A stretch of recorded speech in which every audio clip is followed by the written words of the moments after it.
guys, we're a week into February. I understand. It's a little late, but we're here for Thomas's top... What? You gotta be stealing my thunder? Well, here. You can have my lightning. Thomas's top 5. We're going to... Yeah. Use that lightning. Take my thunder back. This is the video where Thomas tells you about the top 5 favoriteest people that's That's favoriteest. That means the most favorite of his month of January. Because I pronounce soft J's sometimes. And it doesn't matter what the order is. It doesn't matter if you even agree or not. And his reasoning doesn't even matter because it's his top 5, not my top 5, not his top 5. It's No. Top 5. We might need to get him to a hospital. No, But first, I'm fine. I gotta do this thing. First, the top 5. So let's start with the first person. So we're actually going to start with a side note that Daniel Bryan, despite having done his retirement before we did this video, does not make it because this is for the month of January. Yeah, January. And so that just doesn't count, technically. But I love Daniel Bryan, and maybe expect him on a future top 5. Not going to say which one.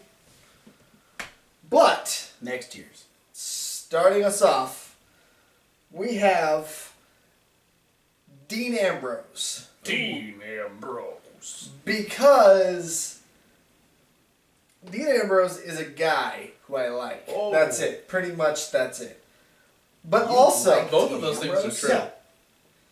Dean Ambrose is a guy? Yeah. Oh, wow. But also because his feud with Kevin Owens was just fucking knock down, drag out. Exactly what we want to see from Dean Ambrose. Mm-hmm. And his promo game Agreed. has been spectacular. Agreed. Yeah, this has probably been the strongest we've seen Dean Ambrose, aside from his run with Seth Rollins. Yeah. Because he's had a lot of In a feud that couldn't get boring. And it still won't get, because we know it's coming back. But he's had some decent feuds, but he's never had that just natural chemistry, that natural promo ability with anyone other than Seth until Kevin Owens. Yeah. It has been exponentially better than most of the stuff he's done. Well, it also feels to me like Dean Ambrose sees the holes in the roster right now, because, there's no Cena, there's no Orton, there's no Rollins, there's no fucking 5 other guys. Yeah. And Dean Ambrose knows that this is his time to carve out his spot. Yeah. And he's going to do it on Kevin Owens' face. And he tried. Yeah. Because they had a badass match at the Rumble. Which brings me to my next number spot. Next number spot. Yeah. There's a 4 on the screen, so we're going to call it 4. Number 4, Kevin Owens. Yeah. Are you sure Kevin Owens wasn't on last month? Yeah. Okay, cool. Yeah. Make sure. I That's the only real rule, basically. Yeah. No repeat from the month before. Yeah, I keep a list of who I had on the previous month. Okay. When I'm doing my next list. Gotcha. Alright. Nakamura was on last month. Right. Anyway, Kevin Owens, because of basically all the things I said about Dean Ambrose, plus a pop-up powerbomb. Yeah. Like, the pop-up powerbomb gets him on... Yeah, that's... Already. That's why he went one above Dean Ambrose. No, it's actually really arbitrary. I just liked them both and felt they both deserved a spot because their chemistry and their matches were just brutal. And that last man standing match was fantastic. Yeah. Also, Kevin Owens had a really cool showing in the Royal Rumble. Yeah, no, I think the fact that they did that match and then came back and both had great spots. Which I forgot Dean Ambrose finished the Rumble with Triple H. So both these guys absolutely, just in that one show, regardless of what happened the rest of the month, they earned their spots there. So, speaking of cool Rumble stuff, Rumble stuff. we're going next to Triple H. Yeah. He did something in the Rumble. I forgot though. He actually Was he won. number 2? He actually won. That's the what Royal it was. Rumble. Right. Okay. By eliminating Dean Ambrose after eliminating Roman Reigns. Yeah. Good job eliminating Roman The Reigns. thing about Triple H is he's very polarizing. And he's kind of always been polarizing because of the circumstances with him marrying the boss's daughter. And when he wants a slushie, he's very polarizing. Yeah. Very much. Especially if it's the Coca-Cola. Funny motherfucker. Especially if it's the Coca-Cola slushie. Yeah. Because the polar bear mascots with Coke, it's, yeah. Anyway.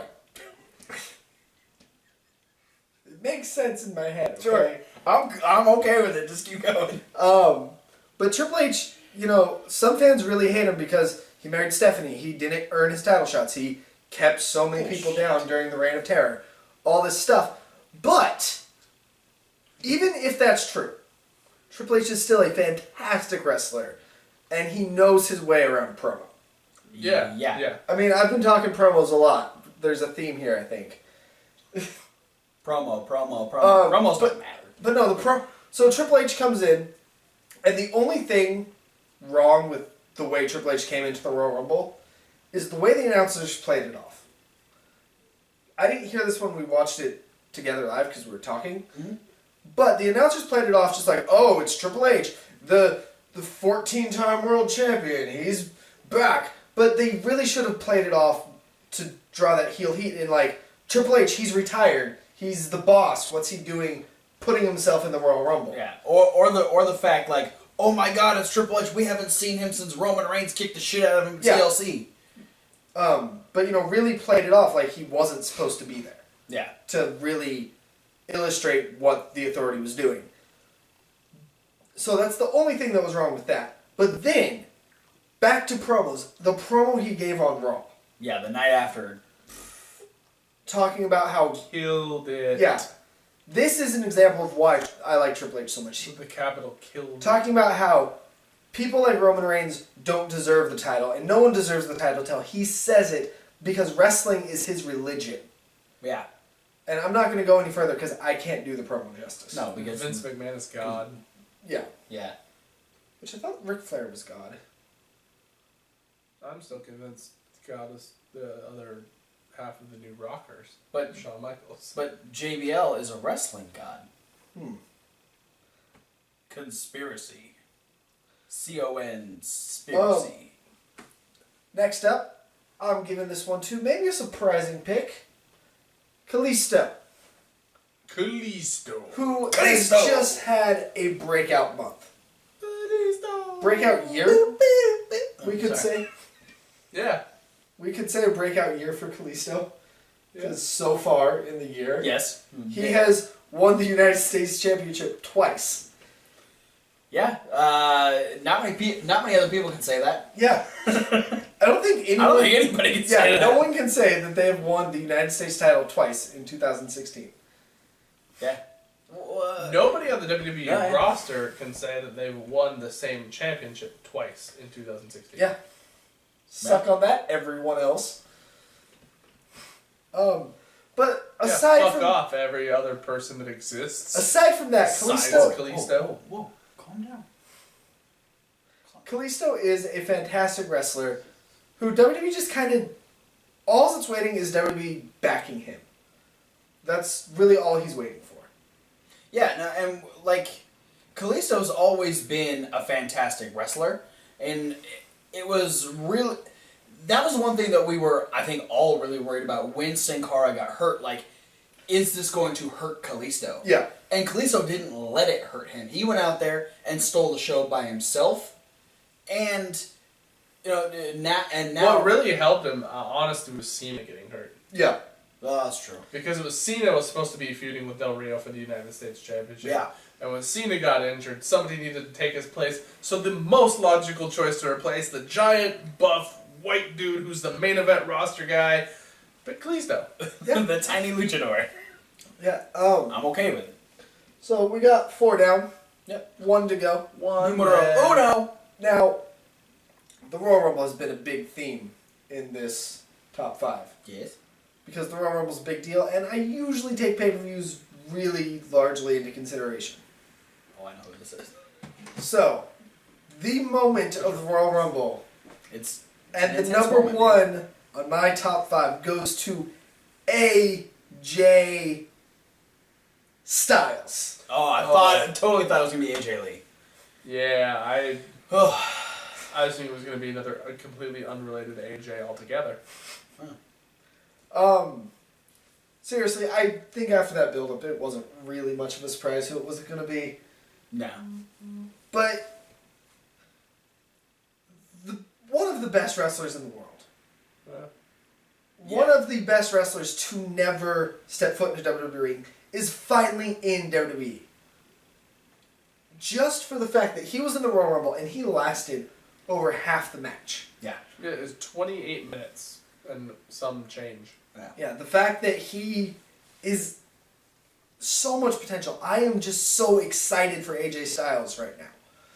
Plus, we can't talk about AJ Styles without talking about his fantastic match with Nakamura. Oh yeah. Absolutely. Yeah.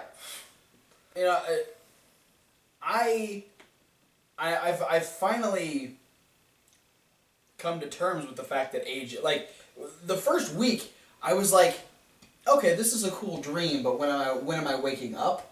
Like, it didn't feel real. Yeah. That I was watching AJ Styles on WWE television, because I'd seen him in TNA for as long as I had, and just recently I'd been watching him on Ring of Honor, in Chikara, in New Japan, and to see him on WWE, knowing that on a weekly basis, without having to watch TNA, I'm going to see AJ Styles, blew my fucking mind. And it's still exciting because he's barely done anything so far, but it feels like he's done so much. Yeah. And if he can do that in a week or he two, knocked the Miz's tooth out. goddamn right he did. And he beat Chris Jericho. Yeah. What? So, suck on that, everyone else. Yeah, fuck all y'all, except for Callisto and AJ Styles. Yeah. And Kevin Owens and Dean Ambrose. And myself, because I'm not going to tell myself to suck on that. Yeah. Yeah. Anyway, that's my top 5. Yeah. Thanks for watching his top 5. Or But listening still, to it fuck you. if you're audioing us up on the podcast. Well, this one won't be on the podcast. Why not? Because reviews are long and they take up most of the time we have on podcast. Fine, fuck the podcast. Yeah, fuck all you people not listening to this on the podcast. Don't fuck the podcast. Listen to the podcast if you want to listen to us review Raw and SmackDown and Indie News and Lucha Underground and NXT and Main Event. And other stuff. And sometimes pay-per-views. And maybe a movie or two. Maybe. Who knows? That might be coming up soon. You never know. Who even knows? I don't know. But you should click all the other links that are down in the description. Those ones. Yeah, because they take you to all of the social media stuff that we have, so you can get updated on videos, you can get updated on when we're doing live tweets, what are you doing. His elbow threw me off. Yeah, check out all that stuff.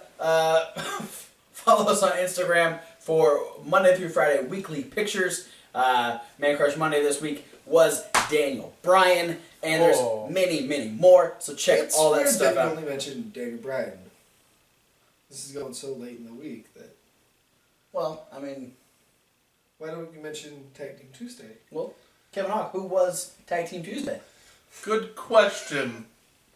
But I can tell you who it wasn't. Who wasn't it? It wasn't the New Rockers. It definitely wasn't the Orient Express. And it wasn't Alex Riley and Titus O'Neil.